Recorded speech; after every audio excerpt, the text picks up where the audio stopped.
Tokyo is pushing back. After sharp warnings from China's Foreign Minister Wang at the Munich Security Conference, Japan has formally rejected Beijing's accusations, calling them factually incorrect and ungrounded. The diplomatic exchange signals rising tensions between Asia's two major powers on a global stage. A Chinese participant made inappropriate remarks regarding the security policies of the Japanese government at the Munich Security Conference on February 14th. Responding to the statement, Foreign Minister Motegi Toshimitsu made his case clear at another session of the conference, followed by a stern demarche against the Chinese side through diplomatic channels. Given that China's assertions are factually incorrect and ungrounded, the government of Japan hereby reiterates its position. Japan says it has lodged a stern protest through diplomatic channels, with Foreign Minister Motegi Toshimitsu defending Tokyo's security policies. The government insists its defense buildup responds to an increasingly severe regional environment and is not directed at any specific country. On Taiwan, Tokyo reiterated that peace and dialogue remain its consistent position, even as strategic mistrust deepens.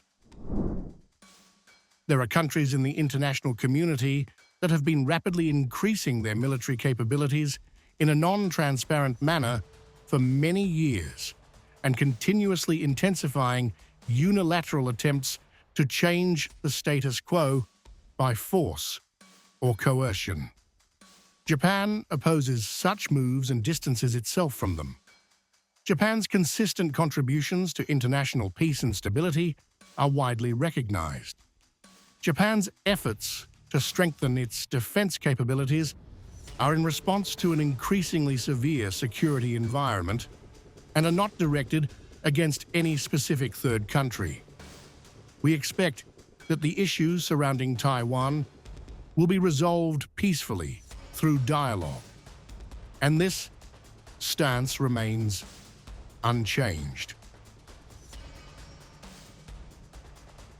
A thunderous warning from Beijing. China's Foreign Minister Wang has cautioned Japan that any return to militarization will end in a crushing defeat. The message was blunt, historic, and unmistakable. Speaking at the high-profile Munich Security Conference, Wang invoked World War II, recalling Japan's invasion of China and the attack on Pearl Harbor. His signal: history is not distant memory. It is a lesson, and it carries consequences. Not long ago, the current Japanese Prime Minister publicly claimed that any contingency in the Taiwan Strait would constitute a so-called survival-threatening situation for Japan to exercise collective self-defense.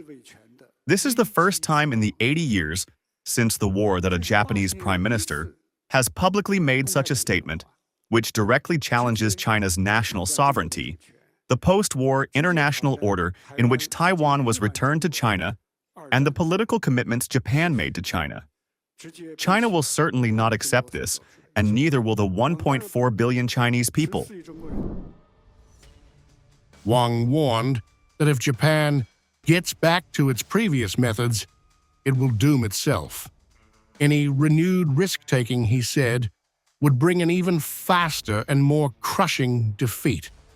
A clear red line drawn on a global stage. The lessons of history are not far away and must be closely examined.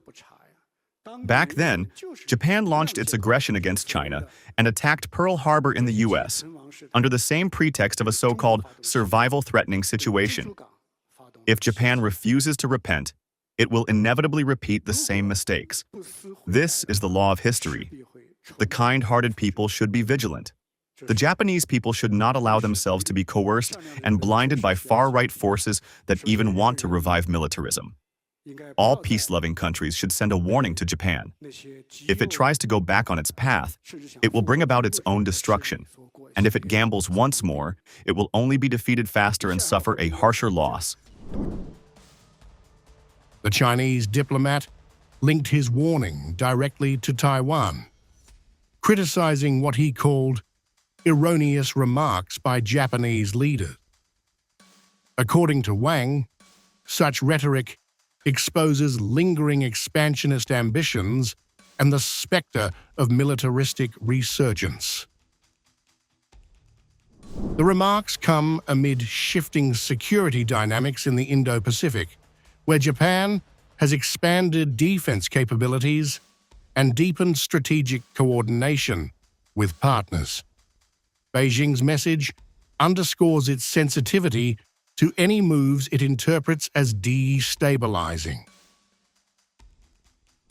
Closing with a call to heed the lessons of history, Wang stressed that failure to do so risks repeating past mistakes. The warning from Munich is clear. In China's view, any path back to militarization would not reshape the region. It would backfire decisively.